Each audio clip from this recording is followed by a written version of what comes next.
bienvenue à quelques minutes avec Dieu. Aujourd'hui, je suis très ravi, n'est-ce pas, de partager avec vous cette écriture d'Ésaïe, le chapitre 9 et le verset 6.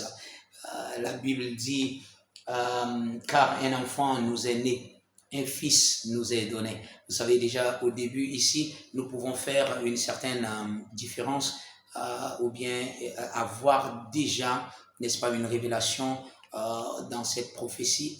Un enfant nous est né. C'est un enfant qui est né, mais c'est le Fils qui nous a été donné. Gloire à Dieu. C'est le Fils qui nous a été donné. C'est un Fils qui nous a été donné. Gloire à Dieu, le Fils de Dieu. Alléluia. Gloire au Seigneur. Et la Bible continue pour dire, et la domination reposera sur son épaule. Gloire à Dieu. La domination reposera sur son épaule, sur son corps. Il aura la domination. Mais il portera cette domination. Son règne sera sur son corps. Ça devrait être son corps. Et son corps, c'est l'Église. La Bible parle de l'Église. Maintenant, la partie suivante, qui est très, très, très importante, c'est on l'appellera admirable. On l'appellera. Ça, c'est maintenant son nom. Le nom de celui qui nous a été donné. Et nous savons tous que cette prophétie est au sujet du Seigneur Jésus. Il dit, on l'appellera admirable. Gloire à Dieu. Admirable. Ça, ce sont déjà des louanges. Admirable. On dit conseiller. On l'appellera conseiller. On l'appellera conseiller. La Bible dit, le conseil se trouve avec Dieu. Conseiller. Et celui qui vient après, à chaque fois que je lis ce verset, c'est tellement énorme dans mon esprit. On l'appellera, on parle du Seigneur Jésus, il dit, la prophétie dit, on l'appellera Dieu puissant. Dieu puissant. Ça, c'est l'Ancien Testament. Et le mot Dieu est mis avec des... Oh, aïe. Dieu puissant.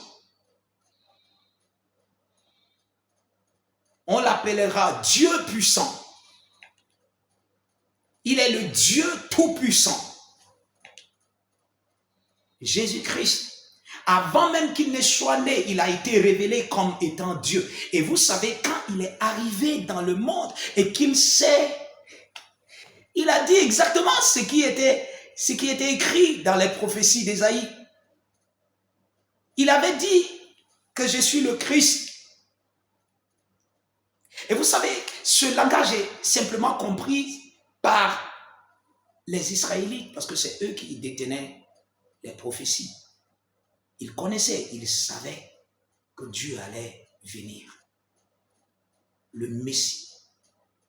Mais quand il était venu, on ne l'a pas reconnu. On ne l'a pas accepté.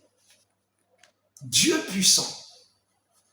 Regardez, voici un autre encore à part Dieu puissant. Père éternel. Mais où est Dieu le Père? Pourquoi est-ce qu'on appelle celui qui doit naître Père éternel? Oh!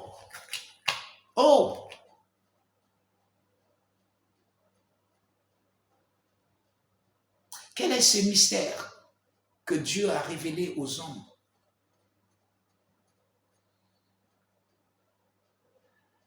La Bible est remplie de la vérité éternelle. Père éternel, on appelle Jésus Père éternel. Père éternel. Et je pense qu'il y en a dans vos Bibles aussi. Dieu puissant, Père éternel.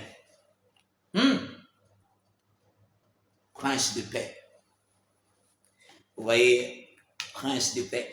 Et selon la compréhension du français, c'est plus facile d'accepter prince de paix que d'accepter Père éternel ou d'accepter Dieu puissant. Mais Jésus est le Dieu puissant, le Père éternel, le prince de paix. Il est l'admirable, le conseiller. Jésus est Dieu. Il est Dieu. C'est pour ça que nous l'adorons. C'est pour ça que nous le servons.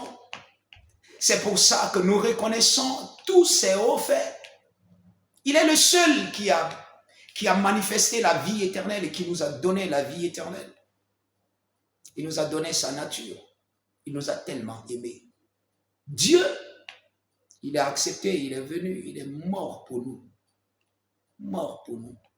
Imaginez-vous, avec tout ce que vous pouvez commettre comme des erreurs, il n'a pas regardé à ça. Il vous a aimé. Il vous a tant aimé.